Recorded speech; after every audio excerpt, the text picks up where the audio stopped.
hello. I can't sit down and talk. I wander around, so I'll have to be here. But today, what I'm going to do is, talk a little bit about a project that I really think about as an example of interdisciplinarity gone well at the University of Maine. This was a very quickly designed and activated sort of project across a bunch of different fields. And so I'll talk a little bit about the process as well as the results, just to give you guys an idea of how this thing came about. The goal of today's presentation is to look at the conflict narrative, as Carissa talked about, between science and religion, and the extent to which personal religiosity might have an influence in that in a lot of the same ways that Carissa did. But what we're also interested in is whether or not other realms of knowledge, like the humanities, or in this case, a specific example of the humanities, theater, might have an influence on people's attitudes and ideas about how science and religion communicate with each other. So I'll tell you about this project along the way. So I love it when projects work together in a symposium because Carissa has done a really nice job setting up all the theory so that I can go right into the data. But as you all know from Carissa's talk and from your own experiences, I imagine, there is a narrative of a clash between science and religion, often particularly around these ideas about origins and endings of human life and existence.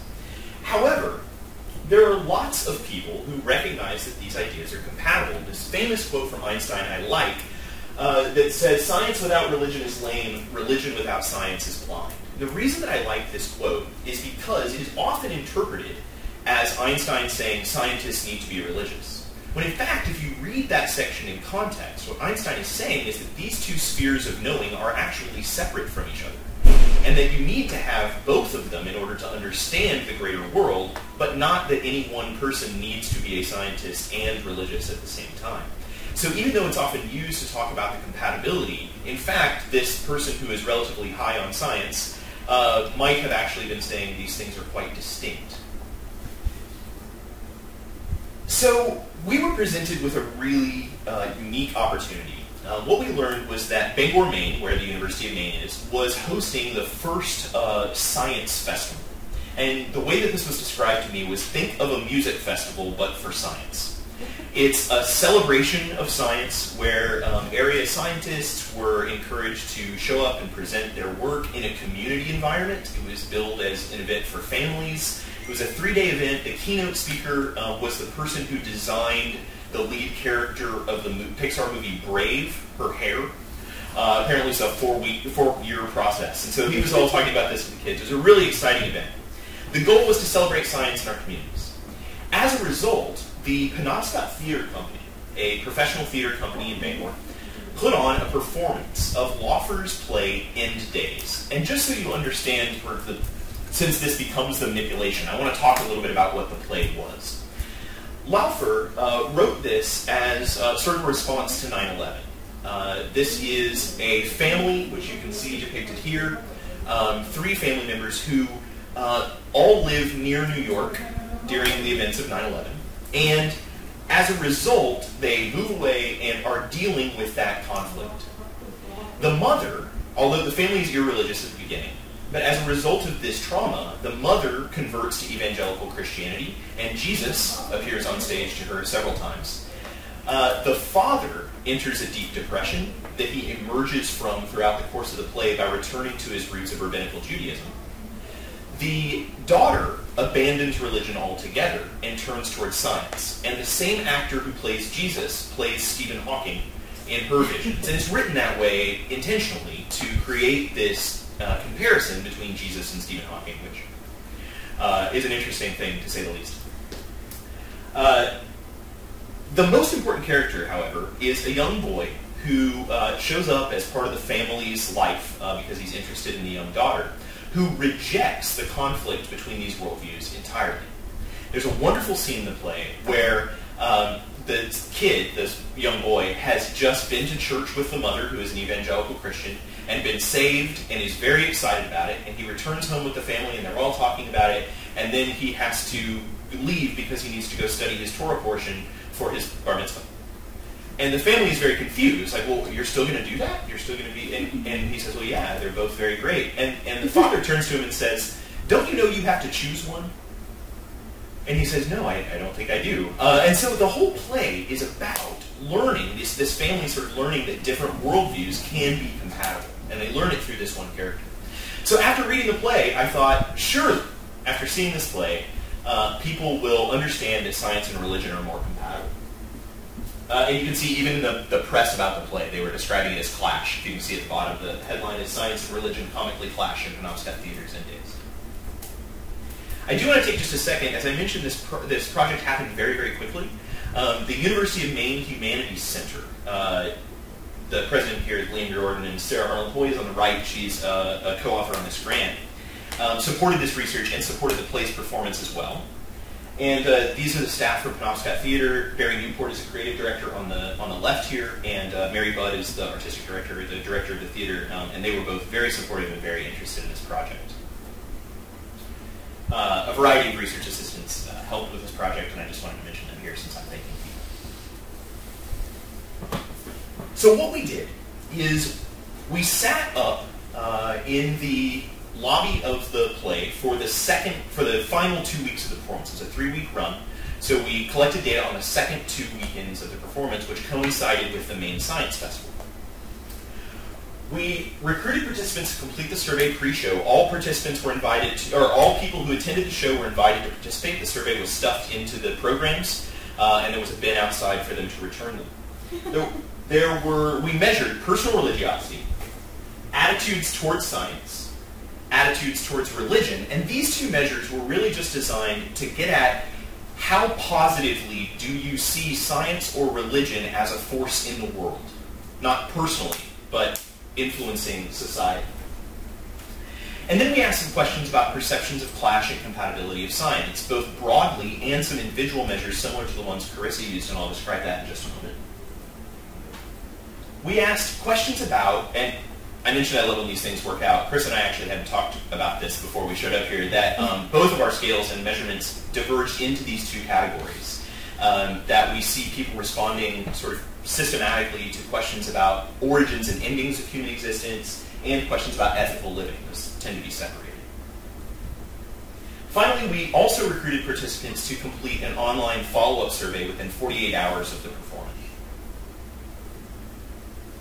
So here are our hypotheses. We expected that personal religiosity would have an influence on people's perceptions of clash or compatibility. And since this is exploratory, our hypotheses were, the direction of these hypotheses were largely intuitive. And so the idea that we had was that high personal religiousness will be what's driving this clash here. Second, we thought that the experience of the play was going to impact attitudes about compatibility, and after having read the play, we thought that attitudes towards science and religion would be perceived as more compatible after the play. I'm going to give you a brief spoiler. I was entirely wrong about both of these things. In fact, everything works exactly opposite the way that we intuited. And so I want to talk to you a little bit about that. This actually speaks to Dr. Yarnfeld's idea about how the actual attitudes of the scientist in the process may not matter. Because this is what I thought was going to happen, and it's not what happened. So first I want to mention that this is a relatively unique sample. We recruited theater goers in Bangor, Maine. This is not a representative sample of the United States, but it's an interesting sample, I think. 132 participants went ahead and completed this pre-test physical survey.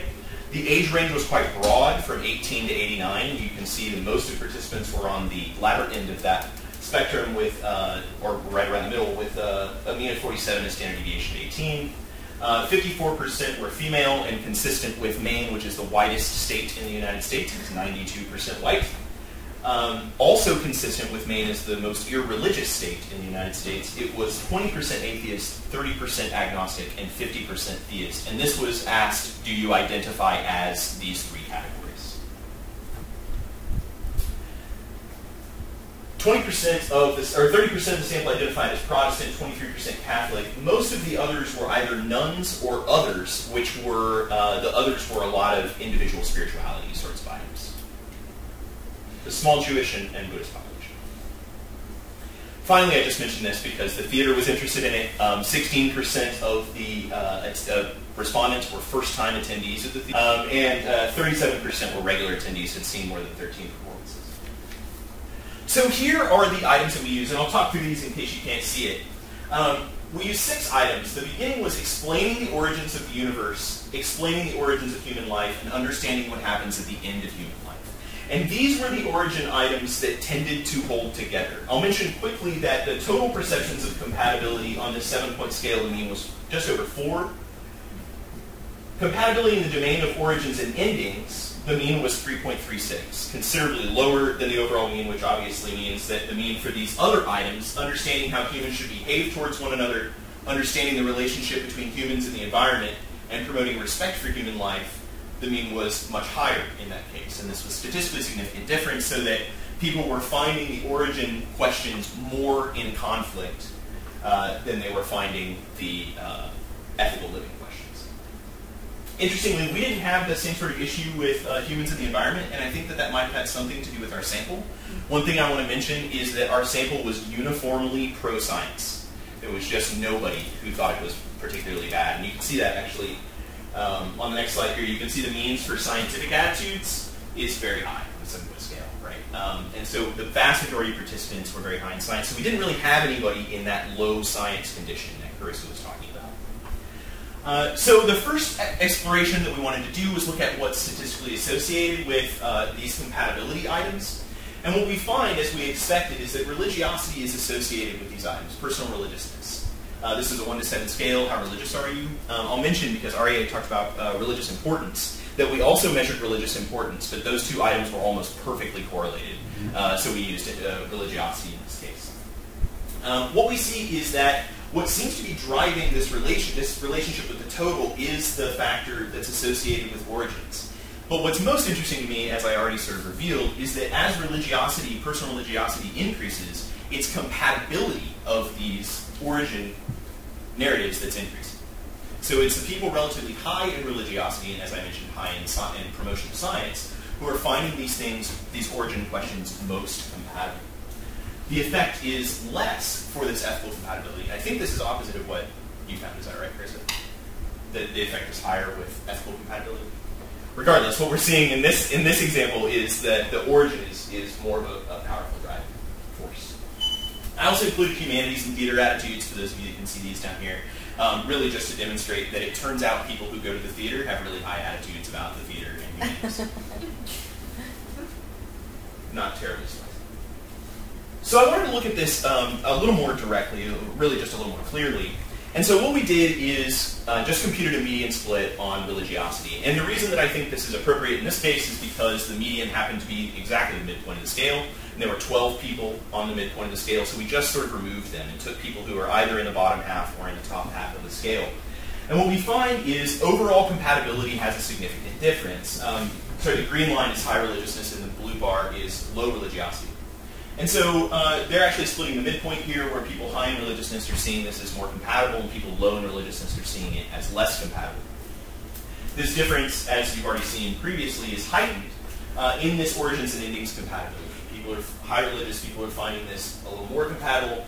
Low religiosity is more associated with more conflict in this case. There is an insignificant difference for the moral living category. And finally, I haven't mentioned this item yet. We also asked, and I think somebody had a question about this in a previous presentation, we asked the extent to which they had experienced a personal conflict between science and religion. And what we find, and I sort of would hope this is the case, is that people relatively high in religiosity are the ones reporting that they have experienced some personal conflict when it comes to science and religiousness. Finally, we also find a distinction on pro-religiosity. Religion is a good force in the world. High religion, people think that religion is a stronger force in the world. However, you'll see that even low religion is pretty much near the midpoint. They're not saying it's bad. And finally, there's no difference, as I mentioned earlier, on whether or not science is good. It's sort of seen as uniformly good in this sample. Sorry, Jordan. Yep. Is that y-axis, it's higher, meaning more conflict or less conflict? It's meaning more compatibility. More compatibility. Yeah, less conflict. So the effects of the play. We'll get into the post-test now. So in the pretest, what we find is that high religiosity among these relatively high science people tends to be associated with more compatible attitudes about science and religion, particularly in the realm of origins and endings. We wanted to see if this changes, if experiencing the play changes their attitudes about this. So we had 72 people complete the post-test. The email barrage, I think, was pretty successful. The age range is about the same, and I'm just going to run through this quickly, just so you can see, compared to the pre-test, this sample is pretty similar. Right? It didn't seem like we had a huge selection effect in who chose to participate in the post-test, and none of these were statistically different from the population that we sampled from originally. So I went ahead and continued to separate the sample by those that were relatively high in religiosity and those relatively low in religiosity. I'll mention that I ran these for everybody, and we saw no differences in attitudes when you weren't looking at it by religious group. However, when you look at it by religious group, we see some interesting differences between those that are relatively high in religiosity and those that are relatively low. For those that are relatively high in religiosity, we saw no change in perceptions of conflict of any type for seeing the play. Those that were high in science and high in religion, they didn't have any effect on their compatibility scores post the play. However, they did express less positive attitudes towards science after viewing the play. Now, this is a really small effect, and you'll notice that the mean is still quite high. Right? So it's not that they have negative attitudes afterwards, but there does appear to be some potential short-term effect on attitudes towards science. Among the less religious, it gets a little bit more interesting, I think. For the non-religious, there is, for the relatively less religious, there's no change in attitudes towards science and religion, this P's range as described there. However, there are increased perceptions of conflict in the area of origins and endings, where we saw that biggest difference in the pretest. And it turns out that people who are relatively less religious actually show decreased compatibility, right, more conflict, after the play.